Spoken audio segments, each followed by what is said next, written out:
بابر اعظم په ټي20 کې یو ډیر غټ ریکارډ په خپل نوم باندې کو. دا وخت بابر اعظم په ټي20 کې ټول هایست سکورر دی. په ټي20 فارمیټ کې دا وخت په ټوله دنیا کې زیات رنزونه بابر اعظم جوړ کړی دي. بابر اعظم د روهت شرما ریکارډ مات کو. بابر اعظم د ویرات کوهلی نه په دې ریکارډ کې مخکې دی. بابر اعظم د انګلند هارد هیټر وکټ کیپر بیټسمن جوز بټلر نه په دې ریکارډ کې مخکې دی. د آیرلند پال سټرلینګ نه مخکې دی. د نیوزیلند مارټن ګاپټل نه مخکې دی. مطلب د دنیا چې څومره هم ټاپ کلاس ټي20 بیټسمنان دي هغه کې بابر اعظم په نمبر 1 باندې شو. د بابر اعظم سټرایک ریټ څومره دی، د بابر اعظم په ټي20 کې ایوریج څومره دی، او بابر اعظم په څومره اننګزونو کې دا ریکارډ په خپل نوم باندې کو چې تاسو وګورئ. یقینا تاسو به خپل اندازه وشي چې بابر اعظم د دنیا ټاپ کلاس بیټسمن دی. بابر اعظم د دنیا یو ګریټ بیټسمن دی. چونکه سټرایک ریټ کم دی خو سټرایک ریټ کم دی، ایوریج زیات دی. تاسو لا دا لیست کاری جی په دې لیست کې تاسو ګورئ بابر اعظم ډیر ښه بیټسمنان کراس کړي دي او بابر اعظم په دې لیست کې په 1 نمبر خطر 1 نمبر پوزیشن ته راغلی دی. بابر اعظم دا وخت د دنیا ټول نه په ټي20 کې زیات رنزونه جوړ کړي دي چې 4234 رنزونه بابر اعظم په 123 اننګزو کې جوړ کړي دي 39.57 ایوریج سره. مطلب په هر میچ کې بابر اعظم 39 ایوریج سره بیټینګ کوي. 39 ایوریج د پاکستان د ډیرو بیټسمنانو په ون ډے فارمیټ کې نشته لري چې د بابر اعظم په ټي20 کې 39 ایوریج دی. خو بیا هم ډیر نفرت پال خلک د بابر اعظم مخالفین خلک د بابر اعظم خلاف شوي دي. 39 ایوریج چې کوم دی دا په دنیا کې په ټي20 کې د چام نشته دی.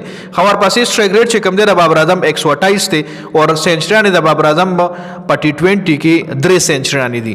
ورپسې په دې ریکارډ کې په نمبر 2 باندې روهت شرما دی چې روهت شرما 4231 رنزونه په 151 اننګزو کې جوړ کړي دي او د بابر اعظم په 123 اننګزونو کې 4234 دي. دوه رنزونه د بابر اعظم د روهت شرما نه سیوا شو خو د روهت شرما 151 میچونه دي او د بابر اعظم 123 میچونه دي. لکه بابر اعظم ته کم میچونو کې سکور زیات جوړ کړی دی. ورپسې که ایوریج تاسو ګورئ د روهت شرما ایوریج 32 ایوریج دی او دا بابر اعظم ایوریج څومره 39 ایوریجو. 140 سټرایک ریټ ته د روهت شرما سټرایک ریټ ته زیات دی او 15 سنچریان دي د روهت شرما په ټي20 فارمیټ کې 15 سنچریان دي. روهت شرما یو ګریټ بیټسمن دی جی، د کې هم هیڅ شک نشته.